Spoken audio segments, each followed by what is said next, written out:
a gente precisa entender que a pessoa que compra ticket alto, ela geralmente tem um nível de sucesso maior.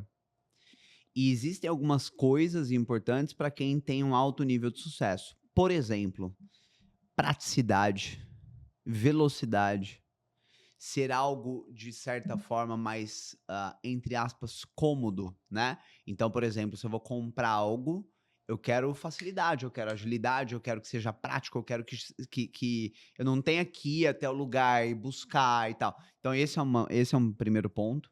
Segundo ponto que eu acho que é muito importante para venda de ticket alto, são possíveis ganhos colaterais. Por exemplo, vou comprar uma Porsche, não dá para eu negar que eu vou ter um ganho colateral de percepção de valor sobre mim, pelo carro que eu estou usando. Então, muitas vezes, um produto de ticket alto gera branding, gera uma percepção de valor diferenciada, gera percepção de, pô, ali faz parte do Clex Club, que é o programa mais caro que tem hoje no mercado. Pô, então, alguma coisa ele tem de diferente, entendeu? Então, esse tipo de coisa acaba sendo muito importante dentro de venda de alto ticket. Outra coisa muito determinante é confiança, né, então fica muito mais fácil você vender um produto de ticket alto quando você tem mais confiança. A questão relacionamento, né, que tem tudo a ver com confiança também. Então quando você vende um produto barato, literalmente a pessoa não tá nem aí para tudo isso que eu te falei. Ela simplesmente vai olhar ali qual que tá mais barato, entrega mais ou menos a mesma coisa, compra e acabou.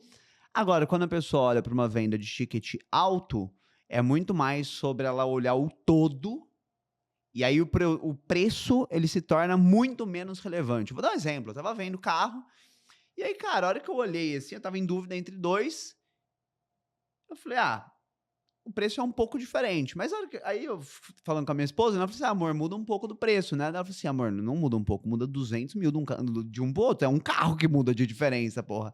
Só que na minha cabeça estava mudando pouco, frente a todo o resto que eu estava comparando, entendeu. Uhum. Então acho que na venda do ticket alto tem várias outras coisas que dentro de um nível de prioridade são muito mais importantes do que o quanto eu tô pagando em si.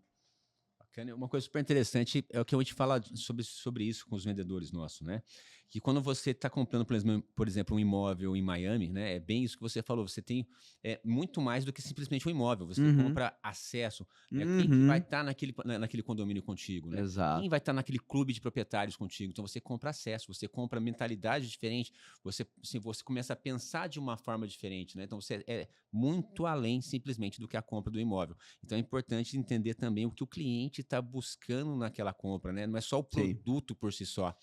Vou dar um exemplo.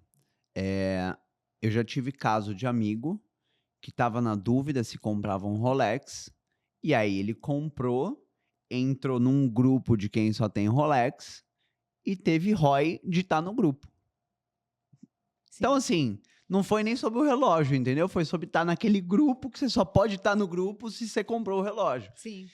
Então, e aí às vezes tem gente que nos ouve, eu falo porque eu vivo isso, né, que pode achar talvez uma banalidade.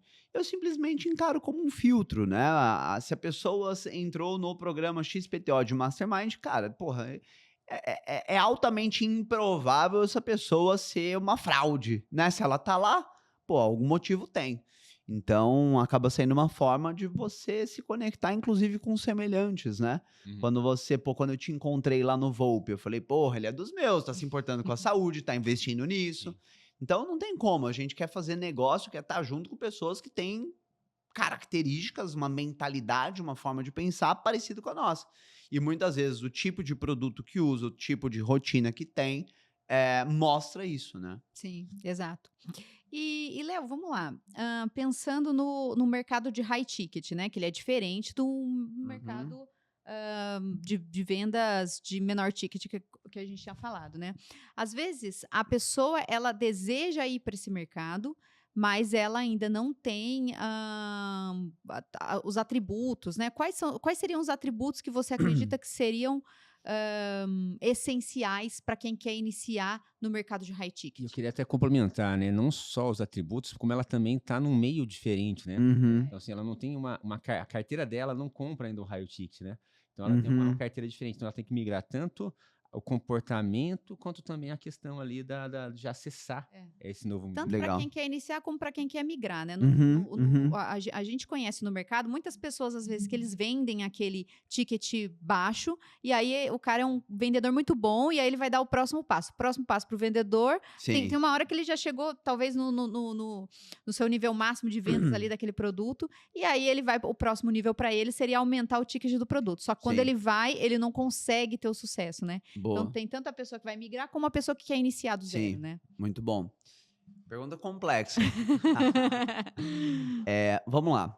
Acho que a primeira coisa que a gente precisa analisar lembra, semelhante atrai semelhante. Uhum. Então, vou dar um exemplo. Tem um programa hoje de mentoria que o ticket médio é 240 mil. Uma das pessoas, a Thaís, que é a pessoa que mais vende, ela já teve 3 franquias da Santa Lola. O que eu tô querendo dizer? Que ela é muito acima da média. Sim. Empresária e tal. Hoje ela trabalha junto comigo. Mas ela não é uma pessoa, entre aspas, comum. E por isso que ela vende tão bem. Porque o cara que compra a mentoria de 240 mil, ele também não é comum. Né? A outra pessoa que eu tenho, que é também meu braço direito em vendas, ela trabalhou muito tempo na Ricardo Almeida. Quem que ela atendia? O mesmo tipo de público.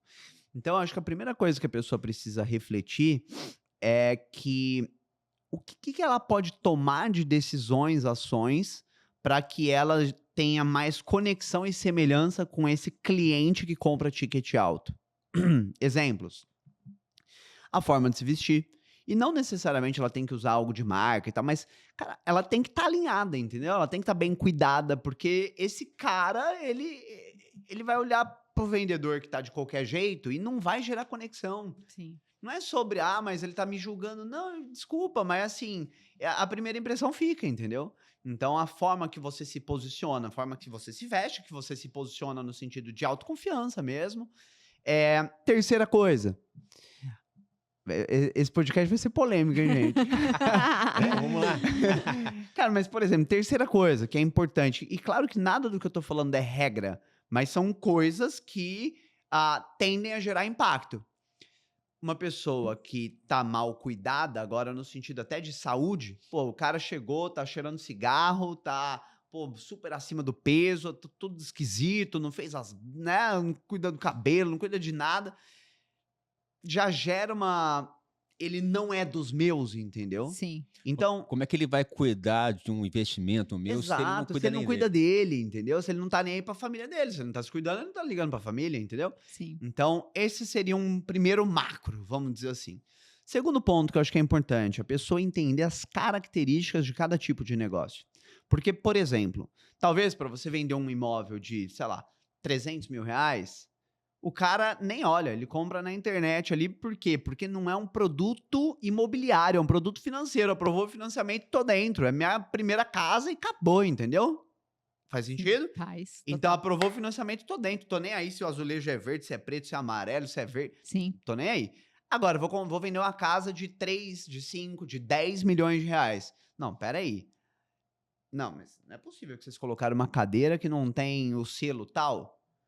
Por quê? Porque eu tô falando uma casa de 10 milhões, uai. Sim. Então, eu não quero qualquer coisa, eu quero escolher, já que eu tô comprando, né? Vou dar outro exemplo, voltando no assunto do carro, né? Eu tava falando esses dias com o Davidson, e ele foi comprar uma Porsche, e aí ele falou assim, tava falando com ele que tava vendo e tal, ele me mandou o contato do cara e falou assim, Léo, esse cara, ele vai achar exatamente o carro que você quer. A cor do banco, a quilometragem, é exatamente o carro que você quer, ele acha em qualquer lugar do Brasil, manda o guincho levar na sua casa pra você experimentar, ficar um dia com o carro, se você não gostar, tá tudo bem, você não paga nada, ele manda o carro de volta. Olha o atendimento, gente. Por quê? Porque é um carro de mais de R$1 milhão.